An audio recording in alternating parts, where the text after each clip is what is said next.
What if I told you that we never really heal from grief, loss, or trauma? Not really. There will always be scars, as we never forget what happens to us or to the ones that we love. Now, what if I also told you that, hey, it's okay to scar? You can embrace scars, fill them with gold like a Japanese kintsugi vase, and just wear them like gold battle scars. I learned how to have courage, carry my scars, and conquer loss, grief, and trauma through two concepts that I created called Seven to Heal and Gold Scars. I firmly believe that the reason we cannot heal is because we cannot heal. That healing is not possible with time nor methods. In fact, only with courage to acknowledge your loss and take action to live in your grief can we really find healing and look at our wounds differently. Because I believe that we were always meant to scar. So, scar. But why gold scars? Well, as I said, kintsugi is a Japanese tradition that says we don't throw away, discard that which we cherish just because it's broken. Instead, we mend with gold a cherished vase or a bowl, and we leave behind gold scars. Now, beautifully mended, our gold scarred container is ready to be cherished and filled once again. We are also clay, just like the vase, and I believe that God placed a spirit inside of this cherished container, a container that breaks and can never really heal. And I believe that He did that on purpose, as a testimony to our life and the trials and tribulations that we experience. Maybe, perhaps, but maybe it's a reminder that only God can truly heal us, that our souls are eternal, not our containers. Whenever possible, I show people my personal scars, cuts, bruises, attacks. They're easy to see and easy to share, but scars on the heart, that's different. They're inside and they're harder to share, but they're there.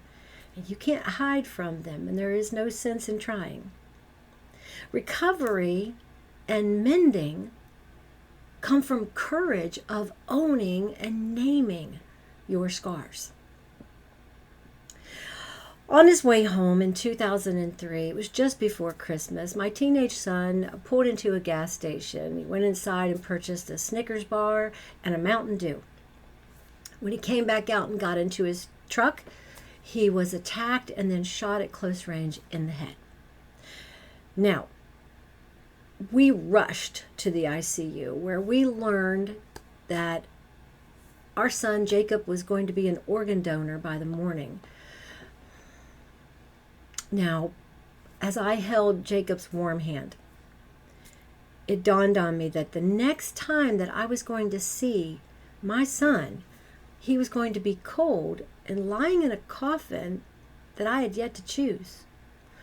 This tremendous loss was just the beginning of the grief, the loss, and the trauma that I was going to deal with over the few years that were in my horizon.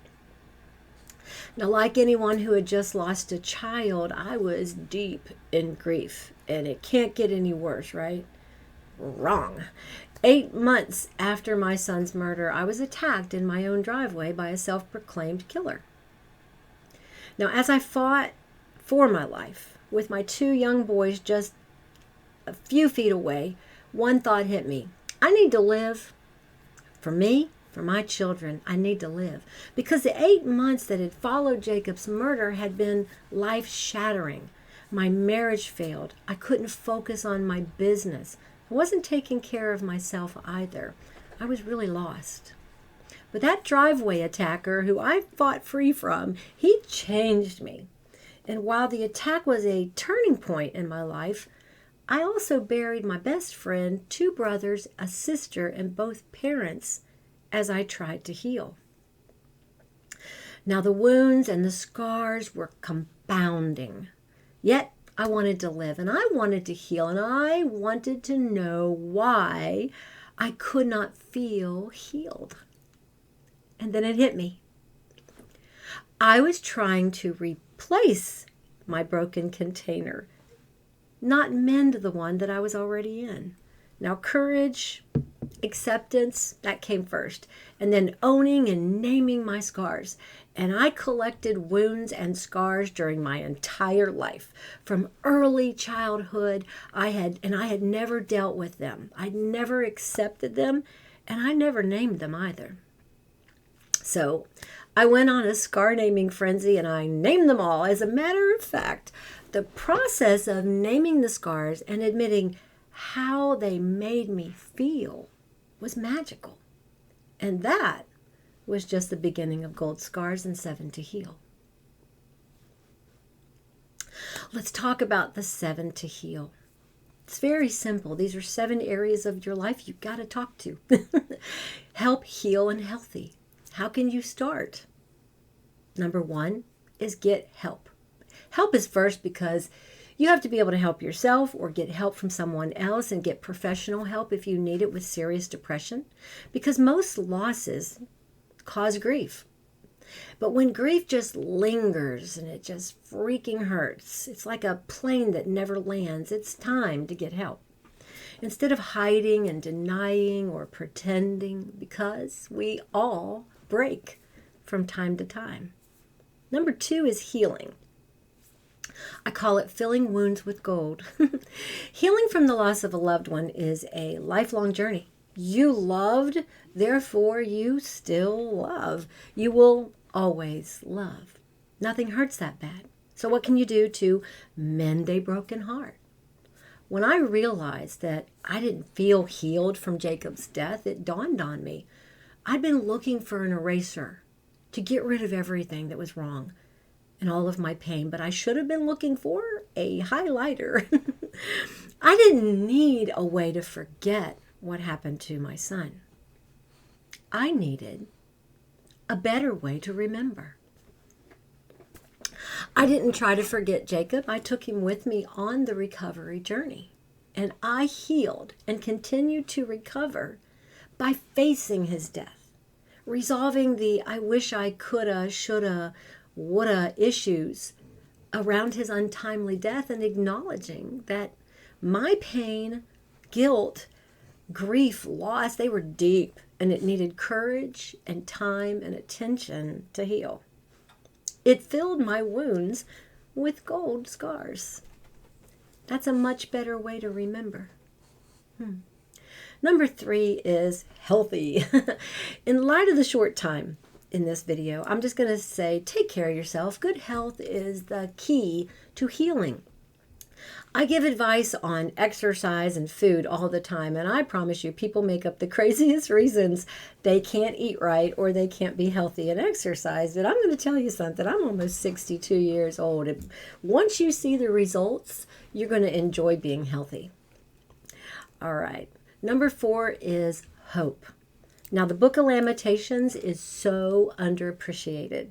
I used Lamentations when the boys were young to justify any mom order that I gave them by warning, hey, it's in the Bible, make your bed.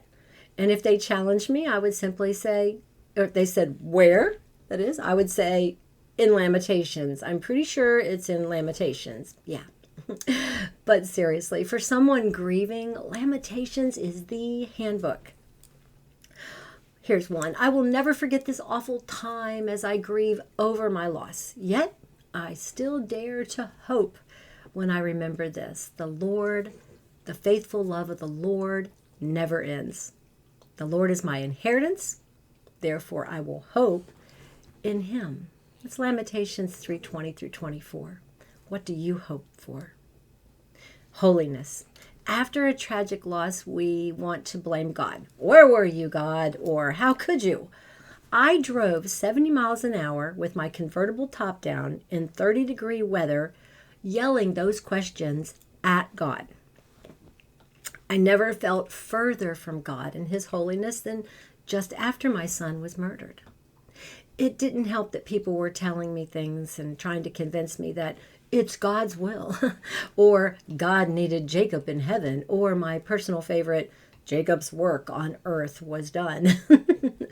I would just reply like, what was Jacob working on and why did he have to finish so soon?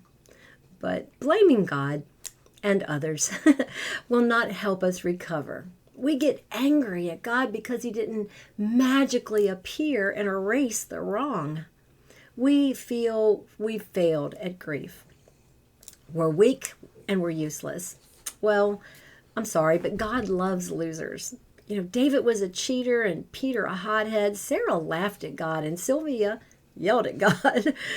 Meet him where he is in your heart, and you will be surrounded by his love and protection and his holiness. And your wounds will fill with God's gold. Number 6 is happy. Let yourself be happy. It's okay, really. And my family and I stumbled into many happy moments during our grief. It was as normal and natural as any other emotion that we were dealing with at the time. Did you know that just the mere act of smiling releases chemicals in your brain, happy chemicals, immediately? Practice smiling to kickstart your happy. And if you really want joy, real happiness, pay it forward. Help someone else. Oh, how can I help someone when I feel so bad? You might ask. Well, that's the trick, isn't it? That's the big secret to finding happiness and joy. You get more joy when you give out joy. You've heard it said, it's better to give than receive. Well, that doesn't mean money necessarily. The joyful heart gives to others. The process of helping other people, it creates happiness in your brain. Do you remember the last time you opened a door for anyone?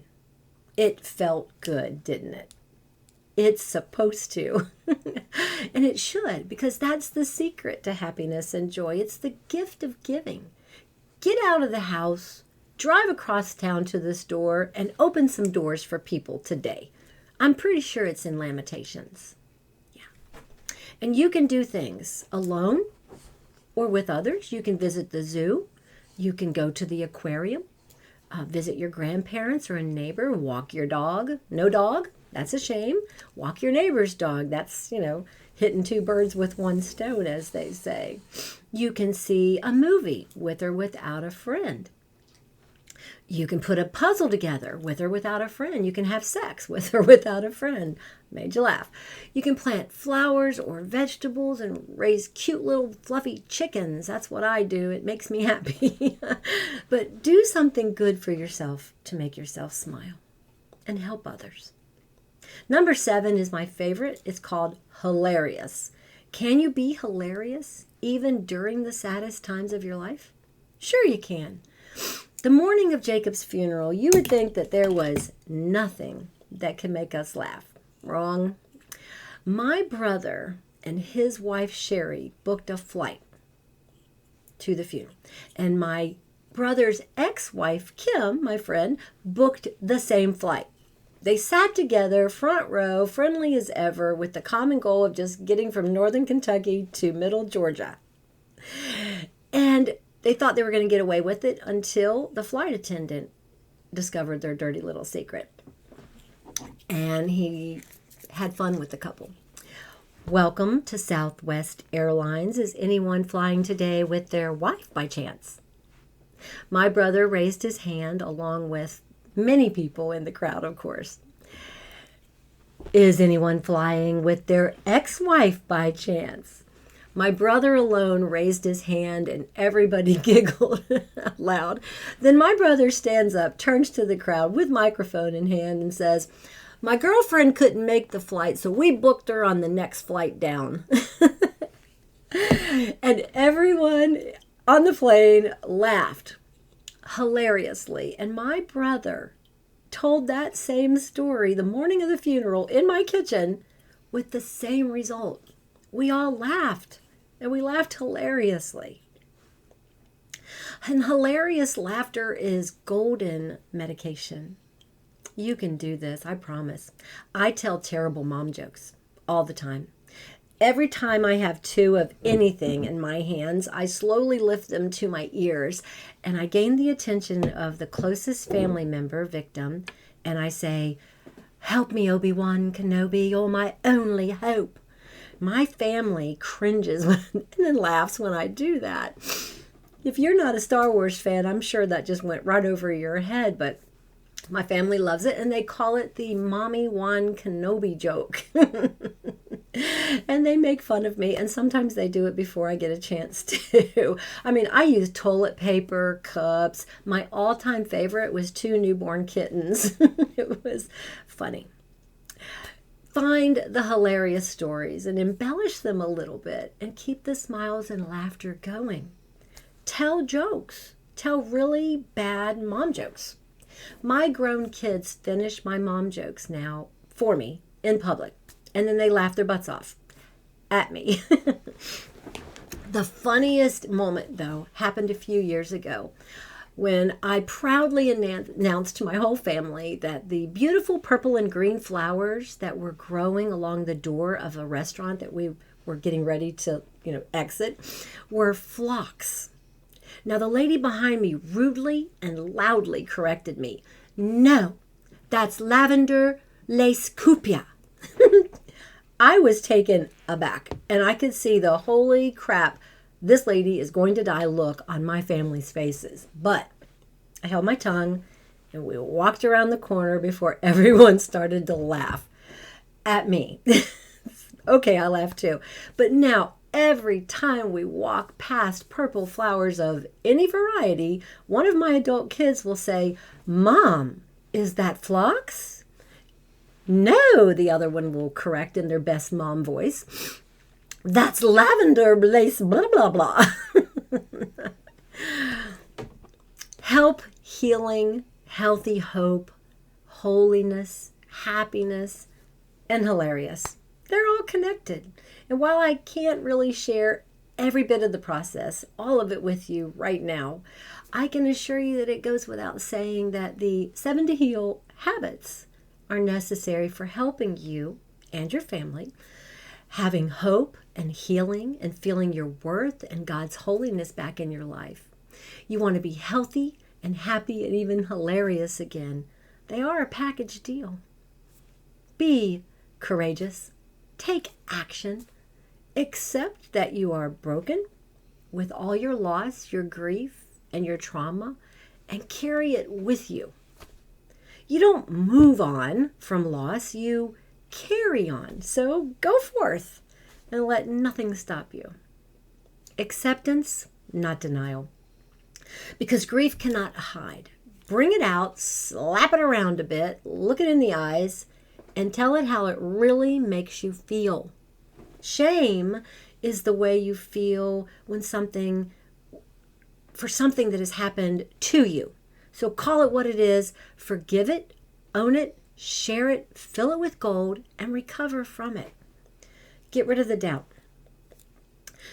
Henry Ford said this: if you think you can do a thing or you think you can't do a thing, well, you're right. But he also said this: obstacles are those frightful things that you see when you take your eyes off your goal. Be an overcomer. Push aside the obstacles. Jump over the roadblocks. Life is an obstacle. Real life has roadblocks, and lots of them. Learn the path and the method of 7 to Heal for recovery, because hiding behind the victim is a survivor just waiting to happen. Go through a 7 to Heal process with me or a grief recovery program and fill those scars with gold.